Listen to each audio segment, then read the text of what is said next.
Hello and welcome back to our channel full on flex में। तो कहानी की शुरुआत साल 1983 के समय से होती है, जहां स्पुतनिक नाम के रशियन स्पेस शटल में दो एस्ट्रोनॉट एवेचेंको और कॉन्स्टेंटीन बैठे हुए थे। ये दोनों एस्ट्रोनॉट कई महीनों के सफर के बाद सक्सेसफुली पृथ्वी पर वापस आ रहे होते हैं, लेकिन वापस आते समय उन्हें स्पेस शटल के बाहर कुछ अजीब सा दिखाई देता है और जिसके साथ ही ये सीन कट हो जाता है। और अगले सीन में हमें कजाकिस्तान का एक वीरान इलाका दिखाया जाता है, जहां उन एस्ट्रोनॉट का लैंडर क्रैश हुआ था। यहां एक आदमी लैंडर के पास जाकर देखता है तो उसे एवेचेंको की लाश दिखाई देती है और वहीं पास ही कॉन्स्टेंटीन भी घायल हालत में लैंडर से बाहर निकलता है। दूसरी तरफ हमें एक फीमेल साइकोलॉजिस्ट डॉक्टर तात्याना को दिखाया जाता है, जिसके ऊपर ट्रायल चल रहे होते हैं, क्योंकि तात्याना के इलाज करने का तरीका काफी अजीब था। दरअसल तात्याना ने 17 साल के एक लड़के का इलाज करने के लिए उसे काफी देर तक पानी में डुबाए रखा था। अब ऐसा करने से उस लड़के की जान तो नहीं गई, लेकिन उसके माता पिता ने तात्याना के खिलाफ कंप्लेन कर दी। तब तात्याना अपनी सफाई में कहती है कि मैंने उस लड़के को सिर्फ उतनी देर ही पानी में रखा जितने में उसकी जान ना जाए, और साथ ही वो ये भी बताती है कि मेरे इलाज करने का यही तरीका है। उसकी इस बात पर ज्यूरी में बैठी हुई एक लेडी तात्याना से बोलती है कि अगर तुमने अपने इलाज के तरीकों को नहीं बदला तो हमें तुम्हें सस्पेंड करके तुम्हारा मेडिकल करियर यही खत्म कर देंगे। ज्यूरी की बात सुनकर तात्याना काफी फ्रस्ट्रेट हो जाती है, क्योंकि उसके इलाज का तरीका भले ही अजीब हो, पर इसी तरह से उसने ऐसे लोगों को भी ठीक कर दिया था जिसे कोई दूसरा डॉक्टर ठीक नहीं कर पाया था। वहीं पास ही समैरिडोव नाम का एक आर्मी ऑफिसर उस ट्रायल को देख रहा होता है और वो थोड़ी देर बाद तात्याना से एक मेडिकल केस में हेल्प मांगते हुए कहता है कि अगर तुम्हें ये केस इंटरेस्टिंग लगे तो तुम अपने तरीके से ट्रीटमेंट कर सकती हो, और जब भी तुम इस केस को छोड़ना चाहो तो वापस लौट सकती हो। इस मदद के बदले वो उसके ऊपर लगे सारे चार्जेस को हटाकर उसका सस्पेंशन रुकवा देगा। जिस बात को सुनते ही तात्याना उसकी मदद करने के लिए मान जाती है। इसके बाद तात्याना को एक हेलीकॉप्टर में किसी अनजान जगह पर ले जाया जाता है, जहां आगे का सफर वो लोग ट्रक से तय करते हैं। रास्ते में समैरिडोव तात्याना को बताता है कि तुम्हारा पेशेंट वही एस्ट्रोनॉट है जो स्पुतनिक स्पेस प्रोग्राम में बैठकर अंतरिक्ष में गया था, यानी उसका पेशेंट कॉन्स्टेंटीन ही है जिसे हमने शुरुआत में देखा था। जब से कॉन्स्टेंटीन और उसका दोस्त अंतरिक्ष से वापस आए हैं, तब से वे लोग रशिया के नेशनल हीरो बन चुके हैं। ऐसा पहली बार है कि कोई इंसान अंतरिक्ष में जाकर वापस आया हो, लेकिन आर्मी ने अपने देश की जनता से इस बात को छुपा रखा था कि उनका एक नेशनल हीरो यानी एवेचेंको मर चुका है। बल्कि उन्होंने हर तरफ ये खबर फैला रखी थी कि स्पेस से वापस आने के कारण दोनों नेशनल हीरो को पृथ्वी के एटमॉस्फेयर में एडजस्ट करने में थोड़ी प्रॉब्लम हो रही है। उन्हें कुछ हफ्तों तक क्वारंटीन में रखा गया है। वहीं तात्याना को बस इतना ही बताया गया था कि कॉन्स्टेंटीन उसका पेशेंट है, लेकिन वहां की सिक्योरिटी देखकर वो समझ जाती है कि उससे कुछ तो छुपाया जा रहा है। फिर थोड़ी देर बाद समैरिडोव उसे लेकर एक ग्लास चैम्बर के बाहर जाता है, जिस चैम्बर में रीगल नाम का एक डॉक्टर कॉन्स्टेंटीन का इलाज करने की कोशिश कर रहा था। यह देखकर तात्याना गर्म कॉफी का एक कप लेकर कॉन्स्टेंटीन के चैम्बर में जाती है, जहां हम देख पाते हैं कि उसने कॉफी के कप को हैंडल से पकड़ रखा था, लेकिन कॉन्स्टेंटीन उस गर्म कॉफी के खोलते हुए कप को बिना किसी तकलीफ के पी लेता है। यहां तक उसे बहुत अच्छे से बात करती है। तब तात्याना ग्लास चैम्बर से बाहर निकल के समैरिडोव को बताती है कि इस हादसे की वजह से कॉन्स्टेंटीन के दिमाग पर बुरा असर हुआ है, जिससे उसने डिप्रेशन में आकर अपनी सेंसिटिविटी खो दी है। ये बताकर तात्याना समैरिडोव से कहती है, मुझे इस केस में कुछ भी ऐसा नहीं दिखता जिसे दूसरा कोई डॉक्टर ठीक नहीं कर सकता, इसलिए मैं वापस जाना चाहती हूँ। इस पर समैरिडोव बताता है कि अगला हेलीकॉप्टर दूसरे दिन यहाँ से जाएगा, तब तक तुम अपने कमरे में जाकर आराम करो। आगे तात्याना जब अपने कमरे में बैठी हुई थी रात को, तो रात के समय समैरिडोव वहां आकर उसे अपने साथ चलने को कहता है, और वो दोनों बिना समय गवाए ऑब्जर्वेशन चैम्बर में आते हैं, जहां कॉन्स्टेंटीन को एक बुलेट प्रूफ ग्लास चैम्बर के अंदर बने एक और कमरे में रखा गया था। ये देखकर तात्याना को कुछ समझ नहीं आता कि आखिर कॉन्स्टेंटीन को उस कमरे में कैद क्यों किया गया है। अब इससे पहले कि वो समैरिडोव से कुछ पूछ पाती, तभी उसकी नजर मॉनिटर पर पड़ती है, जिसमें कॉन्स्टेंटीन दिख रहा था। देखते ही देखते उसके हाथ पैर अकड़ने लगते हैं और वो अचानक से अपने बिस्तर से नीचे गिर के खून की उल्टी कर देता है। खून की उल्टी के साथ ही उसके मुंह से एक अजीब सा जीव बाहर निकलता है, जिसके बाहर आते ही कॉन्स्टेंटीन तो बेहोश हो गया था, पर वो जीव धीरे धीरे बड़ा होने लगता है, जिसे मॉनिटर में देखकर तात्याना के होश उड़ जाते हैं। तब समैरिडोव के कहने पर तात्याना उस अजीब सी जीव को देखने के लिए ग्लास चैम्बर के बाहर जाती है, जहां वो जीव उस पर हमला करने की कोशिश करता है, लेकिन बुलेट प्रूफ ग्लास की वजह से वो जीव तात्याना को नुकसान नहीं पहुंचा पाता। जिसके बाद सेमेराडोव तात्याना को बताता है कि ये जीव स्पेस से कॉन्स्टेंटीन के साथ आया है और वो उसके शरीर के अंदर ही रहता है, और इस वजह से हमने एक नेशनल हीरो को एक तरह से कैद करके रखा है, क्योंकि उसके अंदर एक एलियन जीव मौजूद है जिसे अलग करने का काम अब तुम्हारा है। यहाँ तात्याना भी इस चैलेंज को एक्सेप्ट करके सेमेराडोव से कॉन्स्टेंटीन के लैंडिंग के बाद से अब तक की सारी रिपोर्ट्स और फुटेज मांगती है, ताकि वो इस जीव के बिहेवियर को अच्छे से समझ सके। रिपोर्ट्स पढ़कर उसे ये पता चलता है कि ये एलियन जीव किसी पैरासाइट की तरह है, जो ज़्यादातर समय कॉन्स्टेंटीन के पेट में ही रहता है, और जब वो पेट में रहता है तो उसकी लंबाई लगभग 30 सेंटीमीटर होती है, लेकिन कॉन्स्टेंटीन के शरीर से बाहर निकलते ही उसे ऑक्सीजन मिलती है, जिससे उसकी लंबाई आधा मीटर हो जाती है। वो एलियन जीव कॉन्स्टेंटीन के शरीर से बाहर निकलने के लिए एक टॉक्सिन रिलीज करता है, जिससे कॉन्स्टेंटीन के शरीर की मसल्स लूज होकर फैल जाती है, ताकि वो एलियन जीव आसानी से बाहर निकल सके। ये जीव हर रात 2:40 से लेकर 3:10 के बीच उसके शरीर से बाहर निकलता है, और कुछ समय बाहर रहने के बाद वो वापस कॉन्स्टेंटीन के शरीर में चला जाता है। इस पूरे समय तक कॉन्स्टेंटीन बेहोश ही रहता है, और उसे ये पता ही नहीं कि उसके अंदर कोई एलियन जीव रहता है। तात्याना को रिपोर्ट पढ़कर यह भी पता चलता है कि रिगल ने एक बार उस एलियन जीव को कॉन्स्टेंटीन के शरीर से अलग करने की कोशिश की थी, लेकिन एलियन जीव से अलग होते ही कॉन्स्टेंटीन की हालत खराब होने लगी थी। पर वो जीव जैसे ही कॉन्स्टेंटीन के शरीर में वापस गया तो कॉन्स्टेंटीन दोबारा ठीक हो गया। यानी कहीं ना कहीं एलियन जीव ने ही कॉन्स्टेंटीन को अब तक बचा रखा है, वरना लैंडर के क्रैश करने के बावजूद भी उसका जिंदा रह पाना नामुमकिन था। वहीं वो जीव कॉन्स्टेंटीन के खाए हुए खाने को खाकर वो जिंदा रहता है, लेकिन तात्याना को ये जानना था कि वो एक्चुअली में खाता क्या है। उसे इस फाइल में कॉन्स्टेंटीन के पास्ट के बारे में भी जानकारी मिलती है, जिससे उसे ये पता चलता है कि कॉन्स्टेंटीन का एक 7 साल का नाजायज बेटा है, क्योंकि कॉन्स्टेंटीन ने उसकी माँ से शादी नहीं की थी और उसकी माँ के मरने के बाद उस बच्चे को ऑर्फनेज में रख दिया गया है। फिर अगले दिन तात्याना इंटेरोगेशन के दौरान पहले तो कॉन्स्टेंटीन से उसका फेवरेट सॉन्ग पूछती है, लेकिन बाद में वो उससे कहती है कि तुम एक बुरे पिता हो जिसने अपने बेटे को ऑर्फनेज में सड़ने के लिए छोड़ दिया है, जिसे सुनकर कॉन्स्टेंटीन को काफी बुरा लगता है। जबकि तात्याना की बातों से हम समझ पाते हैं कि उसने जानबूझकर कॉन्स्टेंटीन को गुस्सा दिलाया, ताकि गुस्से के कारण उसके व्यवहार में कुछ बदलाव आ पाए। वो तुरंत ही रीगल से कॉन्स्टेंटीन का ब्लड टेस्ट करने को कहती है, ताकि उसे ये पता चल सके कि आखिर वो एलियन जीव एग्जैक्टली क्या खाता है। यहाँ तात्याना सेमेराडोव को सजेस्ट करती है कि वो कॉन्स्टेंटीन को ग्लास चैम्बर से निकालकर किसी दूसरे कमरे में शिफ्ट कर दे, ताकि कॉन्स्टेंटीन को ऐसा ना लगे कि उसे कैद करके रखा गया है।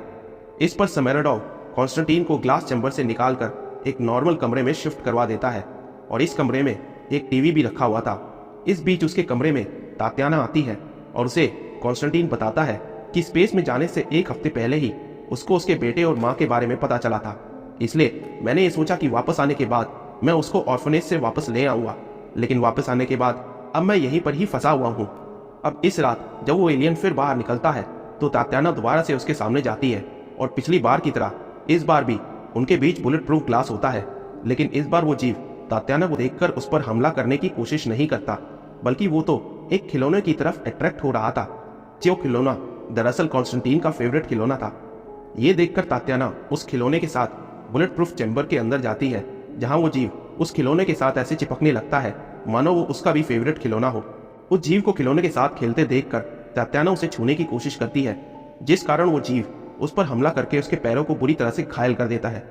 तब सोल्जर आसपास की लाइट जलाकर उस जीव को कंफ्यूज करते हैं, और इस मौके का फायदा उठाकर तात्याना को वहां से बाहर निकाल लिया जाता है। तात्याना होश में आने के बाद सेमेराडोव से अपनी ऑब्जर्वेशन शेयर करते हुए बताती है कि वो एलियन कॉन्स्टेंटीन की फीलिंग को महसूस कर सकता है, और शायद इसलिए वो खिलौनों की तरफ अट्रैक्ट हो रहा था। तात्याना फिर से वीडियो फुटेज को देखती है तो उसे ये पता चलता है कि वीडियो में कुछ ग्लिच है, यानी उस वीडियो से कुछ छेड़छाड़ की गई है। वो इस बारे में रीगल से पूछती है, लेकिन रीगल उसे कुछ भी नहीं बताता। दरअसल रीगल रिसर्च करके नोबेल प्राइज पाना चाहता था, इसलिए वो तात्याना को कुछ बता नहीं रहा होता। जिस पर तात्याना उससे कहती है कि मुझे तुम्हारे नोबेल प्राइज से कोई मतलब नहीं है, बल्कि मुझे तो सिर्फ सच जानना है। वहीं रीगल भी ये बात जान रहा था कि अकेले वो अपनी रिसर्च पूरा नहीं कर सकता, क्योंकि वो इस केस में काफी दिनों से लगा हुआ था। लेकिन तात्याना के आने के बाद उसे कुछ जरूरी इंसाइट्स मिले थे, इसीलिए वो तात्याना की मदद करने के लिए तैयार हो जाता है। जिसके बाद वो तात्याना को एक गाड़ी में छुपाकर एक फैसिलिटी से दूसरी तरफ ले जाता है, जहां सिर्फ कुछ ही लोगों को जाने की परमिशन थी। वो उसे नाइट विजन बाइनोकुलर देकर कहता है कि तुम गाड़ी के अंदर से ही सब कुछ देखती रहो। तात्याना देखती है कि वहां एक कैदी को केज के अंदर ले जाया जा रहा था और इसी के साथ सारी लाइट्स बंद कर दी गई। तभी कुछ देर बाद वो एलियन जीव केज के अंदर आकर उस कैदी को एक झटके में मारकर उसके मांस को खाने लगता है। ये देखकर तात्याना के होश उड़ जाते हैं और हम जान पाते हैं कि ये केज उसी ग्लास चैम्बर से जुड़ा हुआ है जिसके अंदर कॉन्स्टेंटीन को हर रात रखा जाता है ताकि वो एलियन केज में आकर प्रिजनर्स को खा सके। अब गाड़ी में वापस आने के बाद रीगल तात्याना को बताता है कि जब हमें कॉन्स्टेंटीन मिला था तो उसकी हालत बहुत ज़्यादा खराब थी, लेकिन उसके अंदर एक एलियन जीव के होने की वजह से उसकी तबीयत दिन ब दिन सही होती चली गई और वो इतनी जल्दी रिकवर कर गया जितने में किसी आम इंसान का रिकवर कर पाना लगभग नामुमकिन था। जब कॉन्स्टेंटीन हॉस्पिटल में था तो उस एलियन जीव ने एक नर्स को भी मार दिया था और उसी दिन के बाद से कॉन्स्टेंटीन की तबीयत में सुधार आना शुरू हो गया।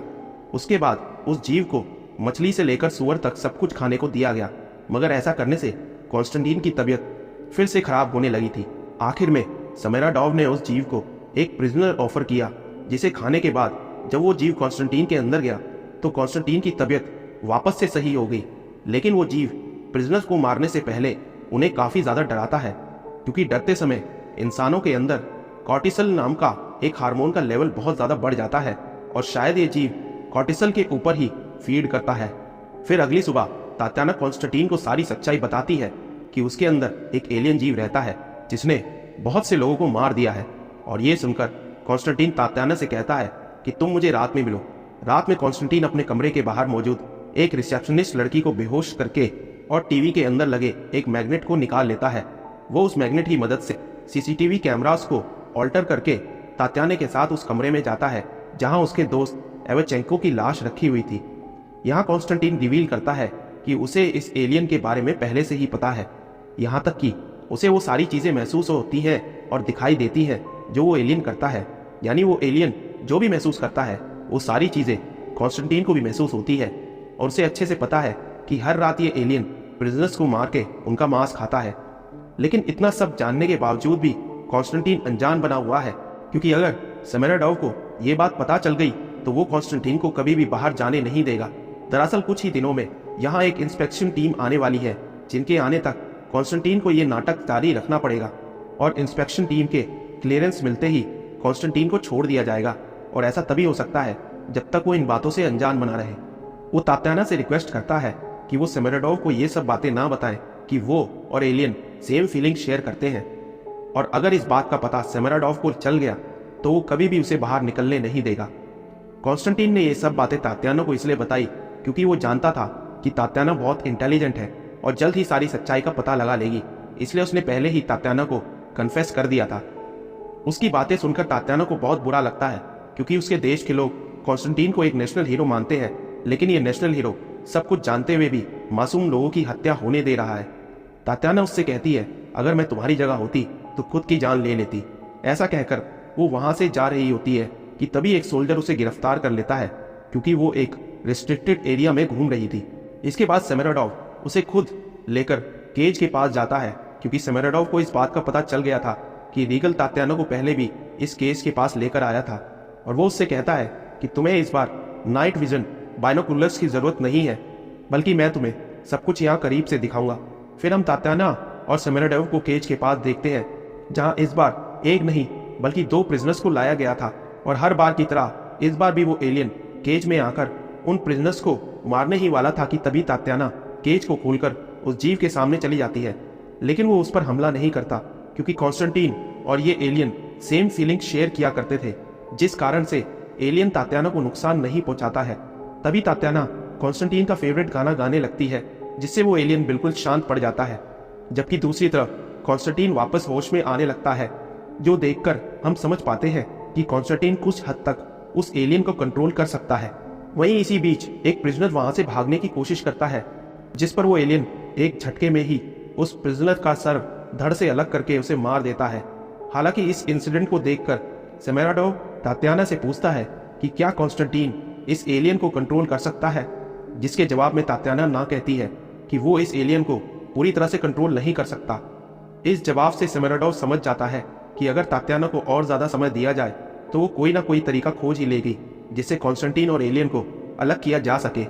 वहीं अगली सुबह जब तात्याना और रीगल एवेचेंको की लाश का परीक्षण कर रहे होते हैं तो तात्याना रीगल को बताती है कि एवेचेंको को फर्स्ट स्टेज का कैंसर था, जिसका पता हमारे डॉक्टर्स को नहीं चल पाया, लेकिन उस एलियन ने एवेचेंको की बीमारी का पता लगा लिया और इसलिए उसने कॉन्स्टेंटीन के शरीर में रहने का फैसला किया। यहाँ हम ये भी जान पाते हैं कि एवेचेंको की मौत क्रैश से नहीं बल्कि उस एलियन ने एवेचेंको को जान से मारा था। इसी बीच तात्याना रीगल से कहती है कि मैं कॉन्स्टेंटीन को लेकर यहाँ से भागने वाली हूँ और हमें यहाँ से भागने में तुम्हारी मदद चाहिए। अब पहले तो रीगल सेमेराडोव के डर से उसकी मदद करने को तैयार नहीं होता, लेकिन बाद में वो इसकी मदद करने के तैयार हो जाता है क्योंकि वो अपने नोबेल प्राइज के चक्कर में और प्रिजनर्स की जान नहीं लेना चाहता था। आगे हम तात्याना को कॉन्स्टेंटीन के पास देखते हैं जहां वो उसे बताती है कि आज हम दोनों यहाँ से एस्केप करने वाले हैं, लेकिन एस्केप करने से पहले मैं उसे एलियन को तुम्हारे शरीर से अलग कर दूंगी। दरअसल तात्याना का प्लान ये था कि वो कॉन्स्टेंटीन के शरीर में कुछ ऐसा केमिकल इंजेक्ट करेगी जिससे उसके शरीर में कुछ देर के लिए कैंसर के सिम्टम्स आ जाएंगे। ऐसा होते ही वो एलियन उसके शरीर को छोड़कर बाहर निकल जाएगा और वो एलियन कॉन्स्टेंटीन के शरीर के बिना ज्यादा देर तक जिंदा नहीं रह सकता क्योंकि उसे धूप नहीं बर्दाश्त होती। यही वजह है कि वो रात के समय ही बाहर निकलता है, जबकि दिन में वो उसके शरीर में ही रहता है। इसके बाद तात्याना और कॉन्स्टेंटीन कुछ सोल्जर्स को बेहोश करके वहां से भाग निकलते हैं, जबकि दूसरी तरफ रीगल हायर ऑफिसर्स को सेमेराडोव के इल्लीगल एक्सपेरिमेंट के बारे में खबर दे देता है। उधर सेमेराडोव को सीसीटीवी फुटेज से पता चल चुका था कि तात्याना और कॉन्स्टेंटीन वहां से भाग रहे हैं और इन सब में रीगल ने उनकी मदद की है।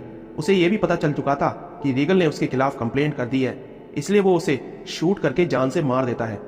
उसे मारने के बाद वो अपने सोल्जर्स को तात्याना और कॉन्स्टेंटीन के पीछे भेजता है, जहां उसके ऑर्डर पर बहुत सारे सोल्जर्स तात्याना और कॉन्स्टेंटीन को घेर लेते हैं। जहां वो लोग तात्याना को मारने ही वाले थे कि तभी कॉन्स्टेंटीन खुद को इंजेक्शन लगाकर एलियन को बाहर निकाल देता है। वो तात्याना को बचाने के लिए उस एलियन को कंट्रोल करके सभी सोल्जर्स को मरवा देता है। अब इस मौके का फायदा उठाकर तात्याना कॉन्स्टेंटीन को लेकर वहां से भाग निकलती है, जिससे वो एलियन पीछे छूट जाता है। इधर कॉन्स्टेंटीन और एलियन एक दूसरे से दूर जाते ही दोनों कमजोर होने लगते हैं क्योंकि उन दोनों में एक सिम्बायोटिक रिलेशन बन गया था, यानी वो दोनों ही एक दूसरे पर डिपेंडेंट थे। एलियन से कॉन्स्टेंटीन को ताकत मिलती थी और कॉन्स्टेंटीन के शरीर में वो रहकर एलियन जिंदा रह पाता था। दूसरी तरफ सेमेराडोव का सामना उस एलियन से होता है, लेकिन कॉन्स्टेंटीन के दूर होने के कारण वो एलियन काफी कमजोर पड़ चुका था, इसलिए सेमेराडोव उसे एक बॉक्स में डालकर तात्याना और कॉन्स्टेंटीन के पास पहुंचता है।